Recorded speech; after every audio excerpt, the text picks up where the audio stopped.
Thanks for joining us. My name is Ibrahim Sani. I have with me a good friend of mine and a good friend of the show, Stephanie Ping, the founder or the co-founder. I don't know, co-founder or the founder? Co-founder. Co-founder of WORQ, the co-sharing space that you are very familiar with. Welcome back to the show, Stephanie. Thank you for having me. Let's talk about the latest development that you guys are doing now, the collaboration with MDEC. Talk to us more to that effect. Yes, MDEC and us have been collaborating. I wouldn't say it's the latest. It's been a long time already, since 2017 when we started. And then what happened was that they are trying to build the country's digital economy, right? Yeah. And when they saw what we were doing in terms of building the ecosystem for startups, for entrepreneurs, for companies, and not just companies but academics and government all to come and meet each other, collaborate and connect.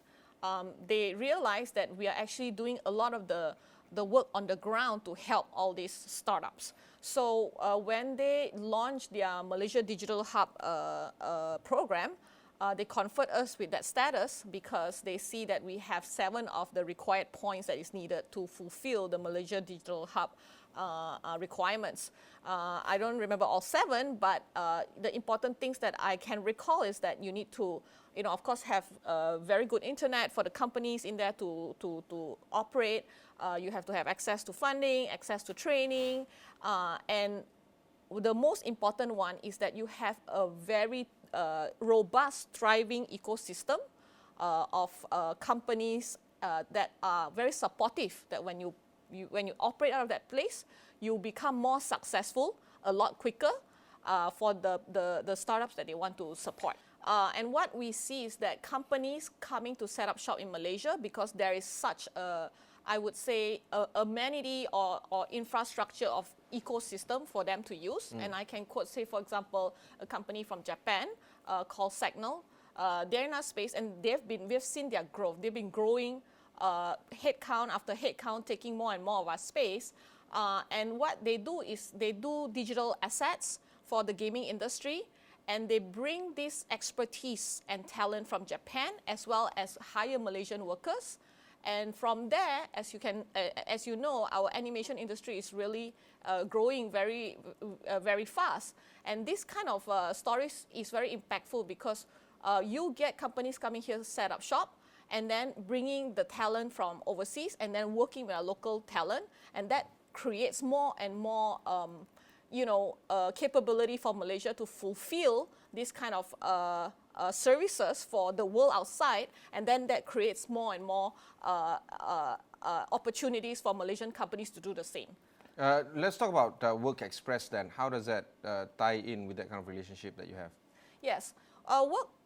Currently, what you see a lot in the market about us is that WORQ have these co-working spaces everywhere, and they are rather large, right? 30,000 square feet, we're going up to 50,000 square feet, half a building. And in that place is a whole city of itself, a whole ecosystem where you go, you're going to get all the amenities, big pantry, games room, so forth. But you also have all the companies there coming to meet, treating it as the hyper-localized community centers, like a local business rukun tetangga for all the companies to come and meet there. That now when we add WORQ Express, you're going to get mini pop-up co-working spaces all over the place, and it acts like a hub and spoke model, right? Where we want to go to all the places and all the pockets, small towns and small cities, and this is a much easier way to go because it's smaller, it's a lot easier to build, and it still acts as the local community center over there, which also plugs into the rest of our community centers all over the place, right? So that creates a very large, extensive network of ecosystem all over Malaysia. You have a strategic occupancy of underutilized spaces within, say, for instance, places like hotels and other places, other establishments. How do you bring new life to these kind of establishments? Oh yeah, I mean nowadays real estate, as you know, people are moving towards this very dynamic work style, right? When they are in one place, they don't want just to do one thing in that place. So for example, if you go to the airport, of course you can go and take a plane ride to somewhere in the airport. Yeah. And if that's the only thing you do, then that real estate becomes very vanilla and dry. But when people go to the airport, they want to have some time to take a call. They want to do a little bit of work, right? That happens to me all the time. Yeah, all the time. But if the airport only has, just go there and sit in the boarding room and that's it, then that real estate is very, one-dimensional. But if you go to airport, you can quickly, do some shopping, or you can have a place for your kid to play. You have to have a place to take a call, do work. Then that real estate becomes very dynamic. And nowadays, people are going into that style of living, where whenever they want to do something, then that space allows them to do that with the content inside. So that's how we activate the space. If we go to a mall, a train station, an airport, a hotel, in Pulau Perhentian, you're holidaying, do you sometimes feel like you need to take a call with your boss or your team and so forth? You do. So that's why, like the hotel that we work with is an eco resort, Alunan. They have this vision to not only give that lifestyle to their vacationers, but also make it convenient for them to use their real estate in all manners and all forms that is productive.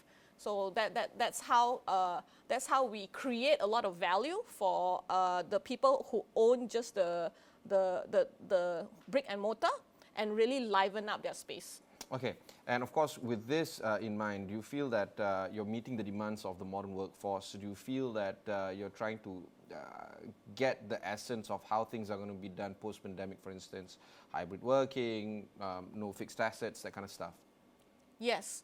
I think post-pandemic, let's talk about the companies itself and then how the people that they employ work, right? The companies, they want to be much more agile. They don't want to plan so far in advance, because in the past, they will have to say if they get their own real estate, then they will sign in 3-year lease, they have to renovate. And then when they find that, I need to expand my headcount all of a sudden in the next month, it's so hard to do so, because then they have to secure more and so forth.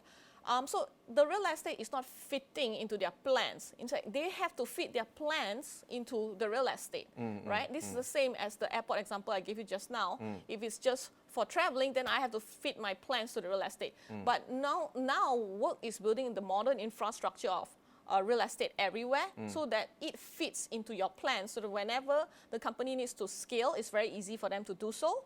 And at the same time, when they are in our spaces, they also get to do a dynamic array of things to become successful by working in a community work style. That means collaboration. In any given day, a company would need to know new things or do something, maybe 100 decisions that they have to make. And if every single of that decision is made much better, where you can collaborate or you can leverage off of someone, then everything is done much better, and it becomes a very powerful thing. At the end of the day, you become successful. Being a Stanford alumni, you've been in the Bay Area for the longest of time. You have worked within the best ecosystem possible known to man, at least right now. And you know how far we are in terms of building the ecosystem of what we want to be versus what Silicon Valley has. So what needs to be done to get near that space? I mean, I cannot imagine us becoming, Silicon Valley overnight. But what must it take to get to that level of ecosystem creation? Yeah. Well, I mean, I think we have what it takes, right? If you see, the spirit of entrepreneurship is very strong in Malaysia.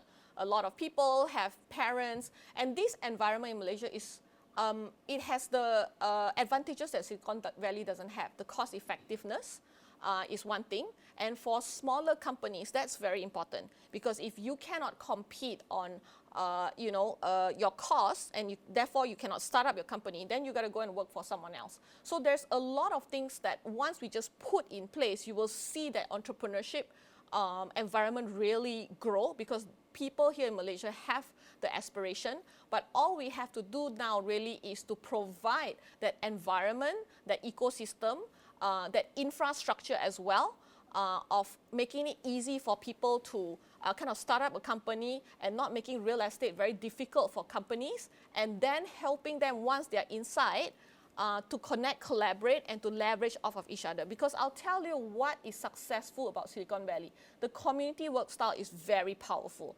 And what that means is that you can achieve a lot more by not becoming better, by not learning more, or doing, by not actually increasing your capability. You just share capabilities, right? So say for you, leveraging. you've Oh, got... I know what you're trying to say. Yeah. You're not trying to say things like, okay, I need to create more output to be better. If this is the output that I can get out and I'm good at this output, then stick with it. Try to find or collaborate with another individual that is good in that particular different output, and that collaborative space is compounding. It creates, correct. Exactly, because you have, any given individuals have 20, 30 years of experience, 10 years of experience. I cannot replicate his life and what he knows. Even if somebody is more accomplished than you, so to speak, they've got an experience that you don't have. And when you leverage off of that, you're going to need 20 years of his life to know what he Which knows. is a waste of time, to Which be is frank. a waste of time. You can do something else. Exactly. So you just collaborate, and immediately you can produce something together by way of helping each other, by way of sharing connections, which he's also take many years to build, and then you can build something straight away without having to become better or increase your capability. But this is not just about the ecosystem that exists. This is also about culture and the ability for us to grow together. Do you see that happening in Malaysia or in Asia, where we are more of, own prowess and own capabilities, and the kind of founder company that of our fathers and mothers' age? Do you feel that that kind of culture is transcending right now or changing? I absolutely see it in our spaces all the time, not just in the people that come and reside in there and pay us rent there. We actually connect everyone surrounding and people coming in from outside overseas, and when they plug into our ecosystem, you see them actually collaborating a lot and really leveraging off of this very strongly on a daily basis, minute to minute, hour to hour. So I'll tell you, like, for example, a company that came, not even being in our space, renting space, they came to our networking event. We have a quarterly network party that is very popular with the entrepreneurs. And what happens is that they could not raise their first funding. And when they came to this, they met their first funder and grew their company. And now they are in 50s to 100s headcount. And they came and thanked us, even almost like crying, and say, if we had not came to your network event, we would not have gotten that first investor, and we would not have grown so much. So ever since then, they've been using our community to grow, and we see this all the time with companies where they not just get funding, for digital nomads, for smaller companies, sometimes they need to band together with other companies to provide end-to-end solution to their big clients, for example. And they don't have the resource to go and build a brand new company or department, but the client requires them to take care of everything. So how are they going to do that and compete with the large company if they don't band together and find the resource they need in a thriving ecosystem? It's very hard if they are siloed. But in our ecosystem, they have been able to do that, and they've been able to win projects from very big organizations. And because of this, do you feel that it is necessary for you to now deepen your conversations with MDEC, with Cradle, with all the other organizations in Malaysia, in order for us to see this ecosystem grow or thriving even further? That's right. I definitely believe we can become as good as Silicon Valley. Maybe not in the same topic, but we have the same spirit, same entrepreneurial spirit, and we are actually a very helpful kaum. You know what I'm saying? We are actually very tribe, yeah. into familial values, community values, and I'll tell you, that sets the base for everything else. Because once you have that, like I say, you may not need to increase your capability so much. You work together and you can produce something much more. And when you have that increased base, then you're going to get a lot more people coming into your country, because you are providing this to the entrepreneurs and to the startups. And they'll say, well, Malaysia is very cost effective, right? Number two, they've got the language capability that I need. Number three, it's also a great lifestyle. And I just need the infrastructure and the ecosystem to be able to do this. Do you have the infrastructure for me to, scale my team from very small at a cost-effective way on the real estate side? Yes, okay. Do you have the ecosystem for me to thrive so that I can hire, so that I can learn, so that I can do everything that I need? Yes, then okay, I'm a startup, I'm going to set up shop here. That's how it's going to be. Okay, let's talk about the risks then, because people are talking about risks all the time when it comes to Malaysia. Political risk, government risk, we're looking at internet, 5G being a hold up in terms of deployment. Do you feel that these are noise, or these are probably the real things that people are now asking whether or not to build a business? Just before you, I had a guest. She runs Muslim Pro. She has a large consumer base in Malaysia. She's based in Singapore. And she's not the first person that has this kind of model. Everybody else has this kind of model. Malaysia is a good market to expand the business, but not necessarily build a business out of. Where do you stand on this topic? I'm seeing companies come into Malaysia, come to our spaces saying, I need thousands of headcount and I'm going to set up here. We have the world's largest tech company with us, needing hundreds and thousands of headcount from us. We've got the world's largest UK-based media company setting up with us saying that they need hundreds more headcount. And we are bursting with customers. So on the ground, you're seeing people choosing Malaysia to come into, to set up shop and to grow very big. I don't think they are worried about the political environment or anything like that. I think they see from the ground up that the country is, it has all the infrastructure that it needs, it is pretty stable. Whatever happens on the top, you know, life goes on. And what they find is that the helpfulness and that cradle throughout the whole time has been there to help everybody that has chose to set up shop over here. They have seen that the capability for them to expand is a lot more cost effective than to go to, say, Singapore or other, you know, more expensive cities. And that makes a lot of sense for them. So I think when these companies make a decision to come inside, they see the whole thing, not just headline news. And because we see that they've been coming in, the stars been coming in, the Japanese companies, the Hong Kong companies, the US companies have been setting up shop in our places, they made that decision and they know that it's going to be okay for them to actually operate out of here. When I first interviewed you, you just had 2 outlets, if I remember correctly. Right now, you are at 7. Yes. And we're looking at growth even further. Hypergrowth. Yeah. But, you know, at the expense of looking at companies that have failed in this space, they grew too fast.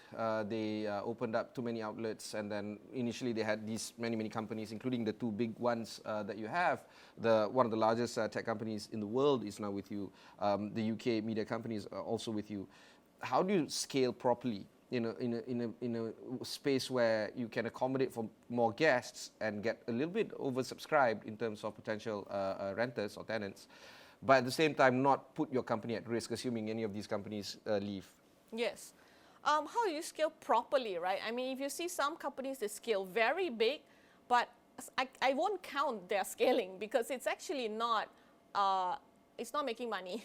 So, you know what I'm saying? Like, the analogy goes, someone might look very rich, but if he's in debt a lot to buy all his beautiful cars and all that, would you call him a rich man, right? Yeah. So it's a very similar thing, right? Where you build something and you look, I've already had a lot of experience looking at companies, Amazon, Facebook, Google. I was there and I agree with some of the things Silicon Valley does things, but I don't agree with a lot of other things as well. We don't live in the same exact world that they live in. Funding is not as easily available over here, and we need to structure the model in a different way so that it works for this part of the world. So when I looked at this co-working model, I said that, you know, we can't do it exactly the same. It's a powerful industry to be in. Like, it's going to be the mainstream way of working. 30% of all offices will be flexible offices in the future.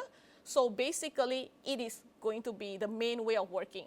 But how can you scale this so that the first part of your company, you're taking the time to build everything sustainably, your business model works, and then when you have that, you can then just explode everywhere.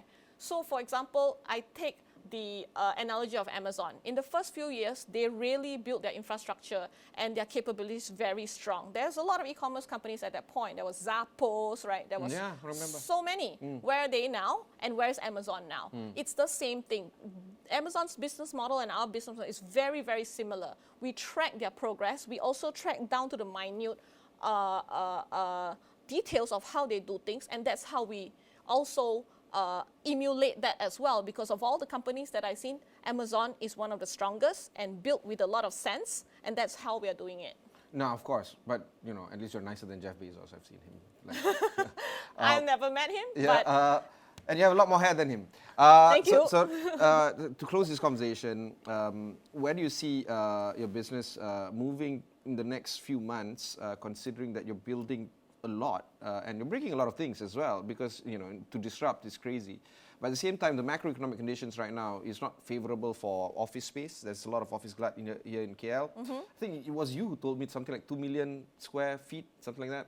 Oh no, 30 million square feet 30 million square feet. empty office spaces. Right, and then you're looking at these buildings or the building owners now rush to you and talk to you and wanting you to use their spaces and the likes.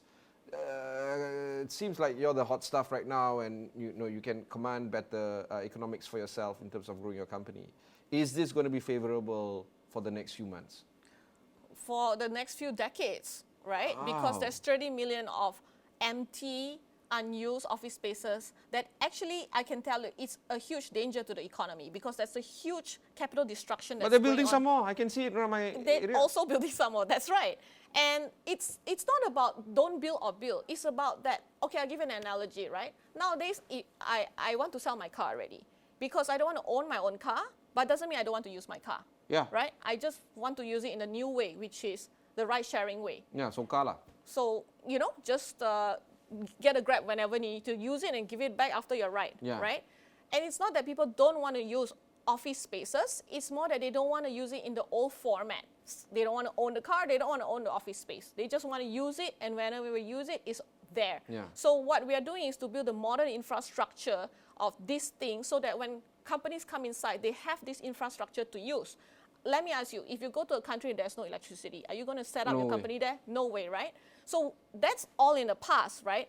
When you come to a country like Malaysia, Vietnam, wherever you see, you choose where you want to go based on the infrastructure that is available over there. So if you're going to build a company or an office there, you're going to say, is there going to be a network of flex offices over there that I can build my company and hire and bring in talent, where I don't have to be stuck into that real estate? Whenever I want to use, wherever they want to use, is all there for me to use. And I don't want to own that infrastructure. I don't want to build my own electricity power plant. I just want to use it. So that country needs to give that capability. It is a necessary condition for companies to start, even in the first place. If you wanna attract companies in here, if you wanna attract companies to even form here, you need to give that infrastructure so that they can operate very flexibly, and they are not stuck in to having to own their infrastructure offices that they absolutely cannot own. They need someone else to do it for them. What about our regional competitors, particularly Vietnam and Indonesia? Do you think they're moving faster than us? I think we have our own capabilities, and they have their own. I know, of course, there's a lot more programmers in Vietnam and so forth, but Malaysia as well has the advantages of language. A lot of things can be done over here in Malaysia that does not require until that level of tech. We will get there, but we've got to build on it.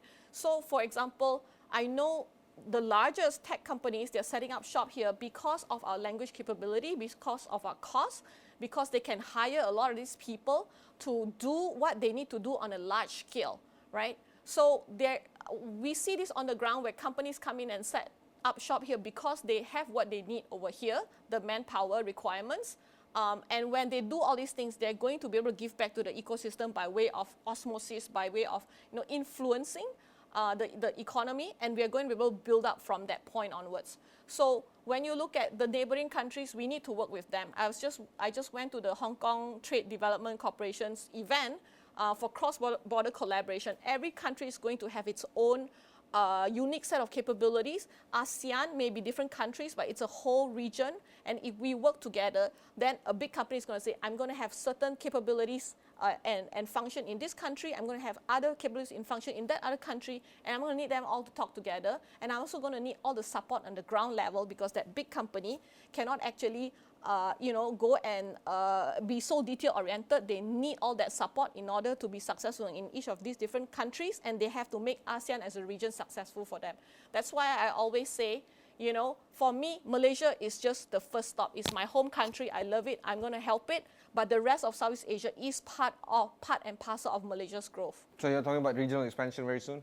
I think we got to be very careful when we expand and do it well. Amazon, if you know, has been in the US for a very long time. Before they, before they go out, right? So you cannot just... But once they did, it was just, they sapu the market. Exactly, and that's what we are doing. You cannot be fanciful when you do business, you got to have logical sense. And they did that for a reason, And that's what we are doing as well, right? Of course, it can be very glamorous to say I have one outlet here in Tokyo, one outlet here in Malaysia, and then you can say, well, then I spend the whole Asia. But you really only have one outlet here, one outlet there. But How you're does doing that that, what? spend You have anything? one in Tioman, was it? What was it? Perhentian, but Perhentian. that's a start, right? That's a start. We have, when Klang Valley, we have a lot. And you got to spread in that way. And then when you want to innovate your product, then you go and do something that is different.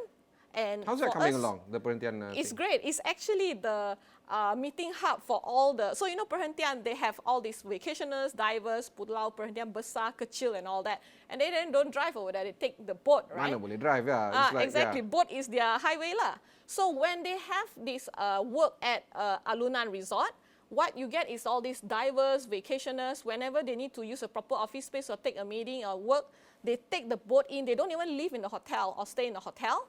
They come to the hotel to do something, to work, and that place now becomes like the meeting point and where all the people mini come in. ecosystem that we speak of. Exactly. And it's these kind of small testing kind of labs that you can create, right? It can grow into this whole generation of entering a new market.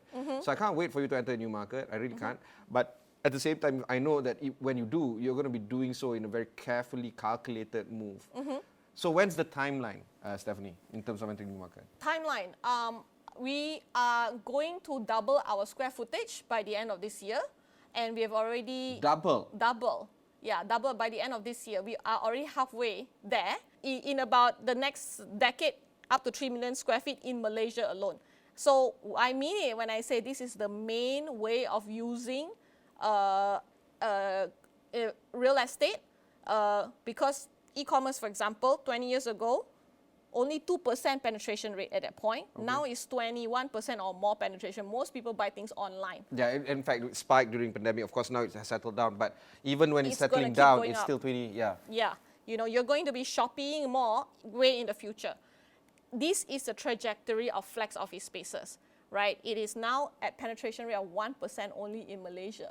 But JLL, CBRE, international real estate consultancy firms are saying that this form of real estate is going to be 30% penetrated into the market in the next decade. So it's a mainstream way of using a real estate. Can't wait. Yep. It's always fascinating having you on. Thank It's you like so really, much. it's like really fun. That was Stephanie Ping of WORQ. If you want to learn more, just head off to their website. It's WORQ space. That's right, workspace. In the meantime, learn more about these kind of shows on astro.com. There's also a sister show called AWANI. Do check that out as well. I'm Ibrahim Sani. Catch you in the next one.